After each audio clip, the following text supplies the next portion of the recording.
Hello students, now we will read chapter 1 Distributional Maps of Geography class 9th Maharashtra board. You have studied district, state and country maps in the earlier classes in environmental studies and geography subjects. The main aim of maps is to show the location of a place and distribution of variables. Some maps are prepared with special themes. Such maps are called thematic maps. Though such maps distribution of various variables in a region is shown. This is dot map. This is choropleth method. This is dot map. This is choropleth method. This is isopleth method. In dot method, dots are shown to show the distribution of something. In choropleth method, different color shades are shown in the map, and in isopleth method, some shades are shown using colors or graphs or textures. Distribution of temperature, rainfall, pollution, etc. is shown on the map according to the data of these variables. These maps are useful to explain the distribution of these variables in the region. Such maps easily bring out the patterns of distribution. To draw distributional maps, we need statistical data of the variables. Distribution can be shown in three following ways on a map.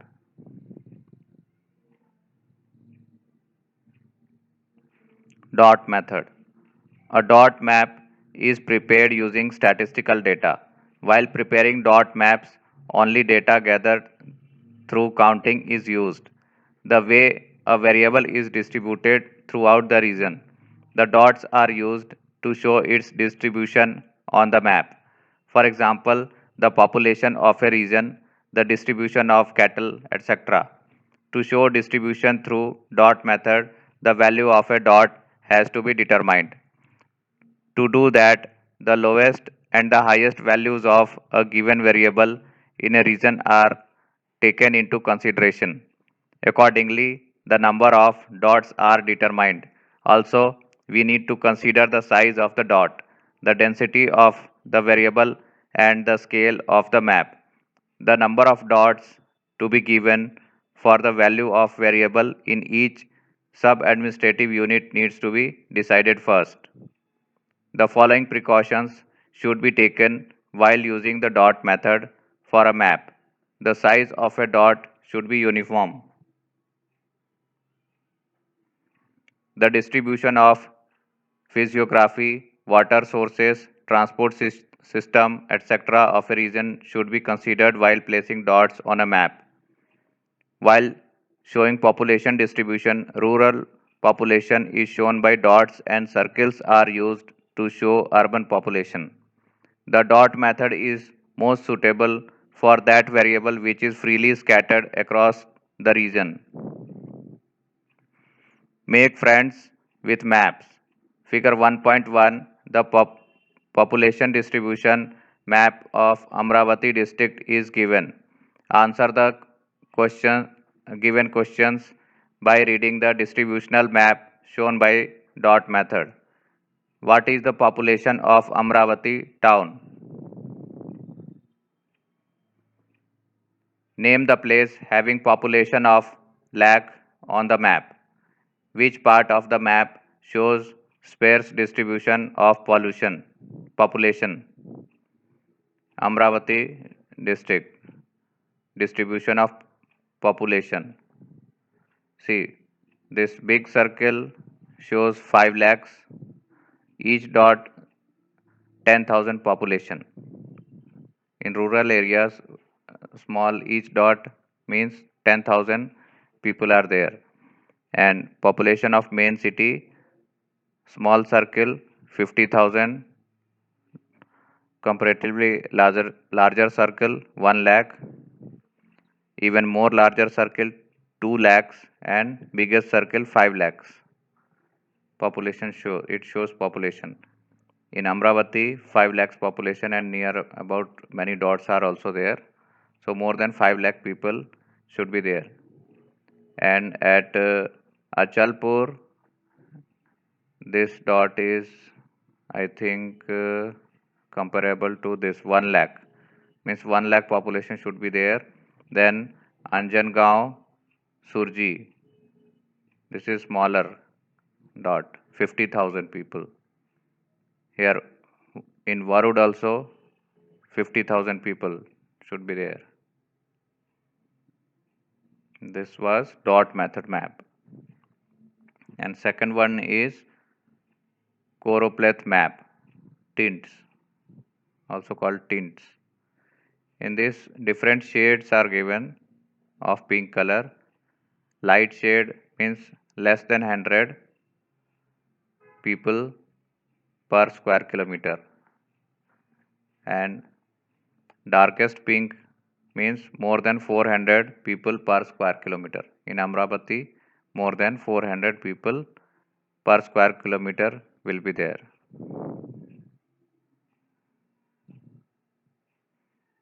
Okay, so let's read further. Choropleth method. In these maps, the data regarding various geographical variables is shown by shades or tints of various colors. While making such maps, the data used for different variables is obtained through various processes such as measurement, surveying, etc. In this method, only one value is given to one sub-administrative unit in a region. The smallest and the largest values of the given data of the variable are taken into consideration. After that, 5 to 7 classes are made. Each class is assigned a tint of the same color or black and white patterns. The shades or the patterns become darker with the increasing values of the given variable and are drawn accordingly on the map in the given classification. In figure 1.2a and 1.2b, the population density maps of Amravati district using color shades and black and white patterns are shown. Read any one map in detail and answer the following questions. Name the talukas having population density between 301 and 400 persons per square kilometer. Let's see. 301 and 400. This one. So, Daryapur, in Daryapur we can say Dharni, then Chandur, Bazar, Morshi, Varud. So at these 1, 2, 3, 4, 5. In these 5 areas, population density is 301 to 400 per square kilometer is there. What is the density of the Amravati Taluka? Let's see. Amravati. This more than 400 per square kilometer. Then name the talukas having population density less than 300 persons per square kilometer. Less than 300 means 201 to 300. This type of shade. This is in Nandgaon, Khandeshwar, Chandur Railway, Damangaon Railway, Tivsa, Bhatkuli. So these are the 1, 2, 3, 4, 5. In 5 talukas, population is less than 300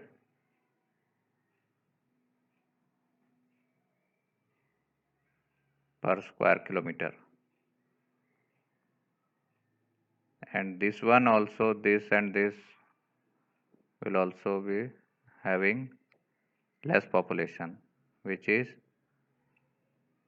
Chikhaldara. Chikhaldara having less than 100 people per square kilometer. Then isopleth method. Sorry, we have seen the isopleth map for finding the answer of this. You have seen counter maps and isobar maps in earlier classes. In these maps, the distribution was shown with the help of lines showing equal values. When the distribution of a variable is continuous, the isopleth method is then used to show its distribution. For example, altitude, temperature, rainfall, etc. For these maps, we need to obtain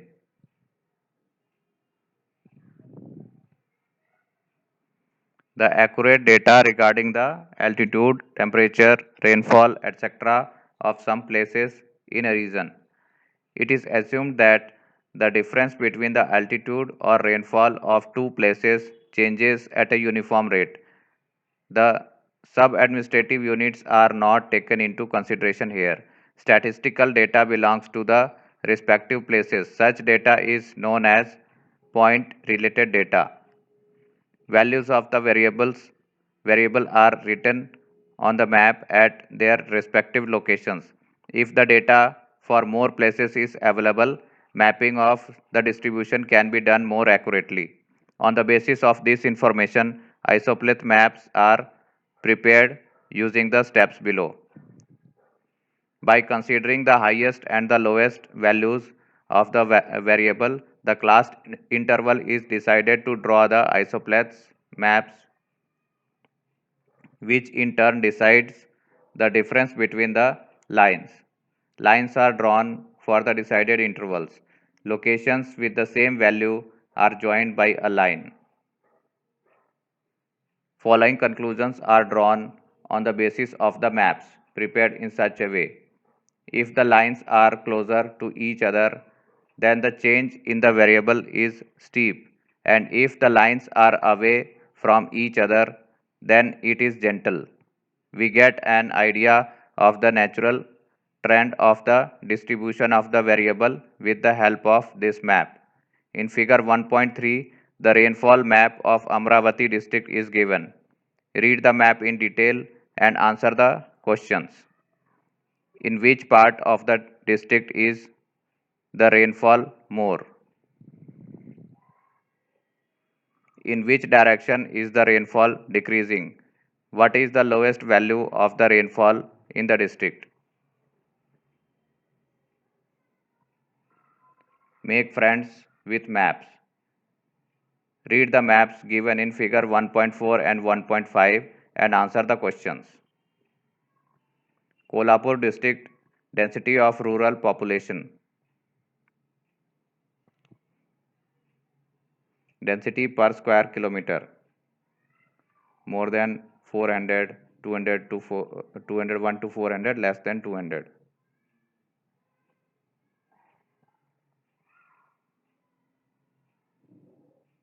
Then this is about rainfall. Light shade means less, dark shade means more rain in millimeters. From 0 to 2400 mm. Here 0, then 600, this is 600 mm, this is 1200 to 1800, then 1800 to 2400, and this is more than 2400 mm. This is about Kolhapur district.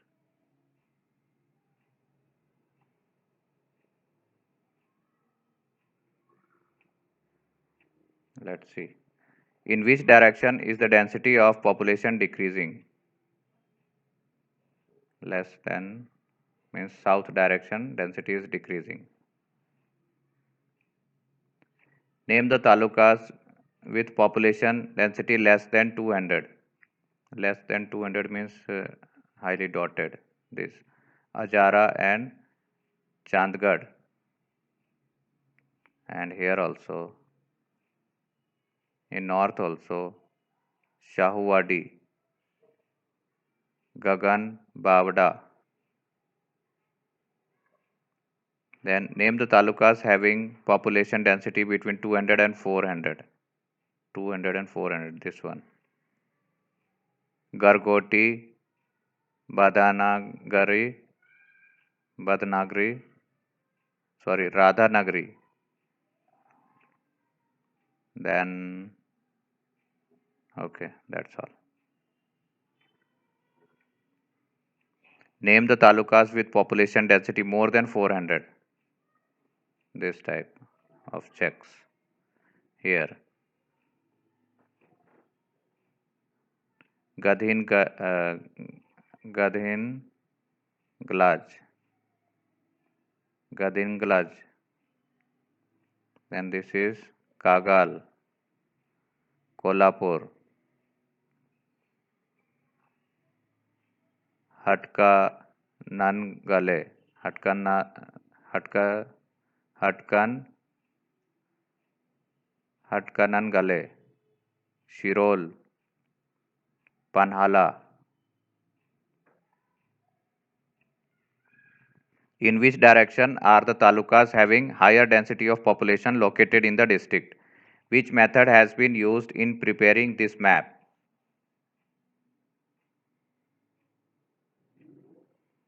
In which direction is the rainfall more in the district? In which direction is the rainfall decreasing? West direction rainfall is more, east direction rainfall is less. Which class shows low rainfall category in the district? Which class shows high rainfall category in the district? Which method has been used in preparing this map? Try this. Now we will prepare a map using dot method. Carry out the following activity. See the map of Nandurbar given in figure 1.6 carefully. Draw it on another paper or tracing paper along with its taluka and district boundaries. Now see the population table given along the map. On the basis of the statistical data, decide the value of the dots considering the highest and the lowest. Make friends with maps. Nandurbar district, Satpura mountain, Dhatgaon, plain of the Tapi, plain of the Tapi. Height of the region, very high, brown is high, orange is high, light orange is moderate, green is low. So we can see here Satpura mountain areas are higher.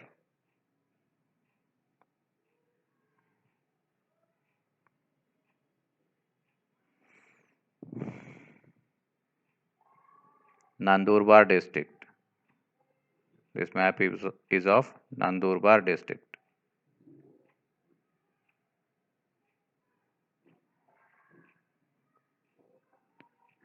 Now these are the talukas. Akal Kua. Rural population in 2011, 2,15,000. Akrani, 1,89,000. Taloda, 1,33,000. Shahada, 3,46,000. Nandurbar, 2,56,000. Navapur, 2,31,000.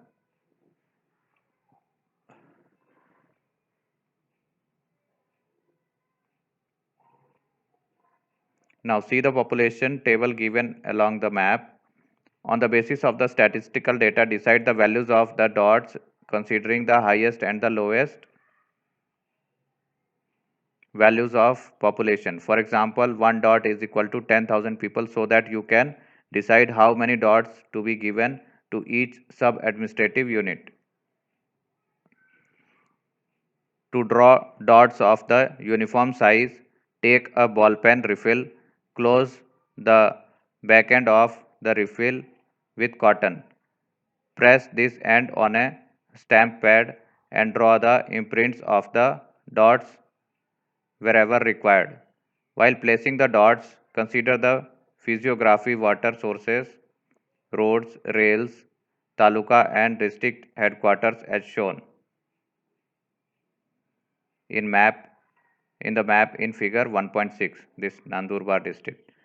Compare your dot map with other students and arrange a discussion in the class. Then geographical field visit. Field visit is an important study method in geography. Geographical concepts and elements can be directly experienced through field visits. Field visits are extremely useful for understanding the correlation between humans and environment. Preparations for field visits. Before going to the field visit, decide the place and the purpose of visit. The elements which will be observed in field visit should be decided. Study the location map and the route map of the place to be visited. Distance, transport route, means of transport and duration of field visit should be planned ahead.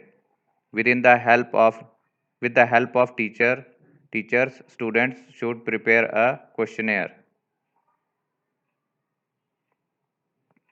Selection of the study area. Geographical field visit is organized for study of various elements. Example, physical landforms, river banks, dams, coastal areas, tourism sites, offices or museums related to geographical elements, villages, forests, areas, etc. Elements should be selected after studying the local conditions and necessary permission letters have to be obtained.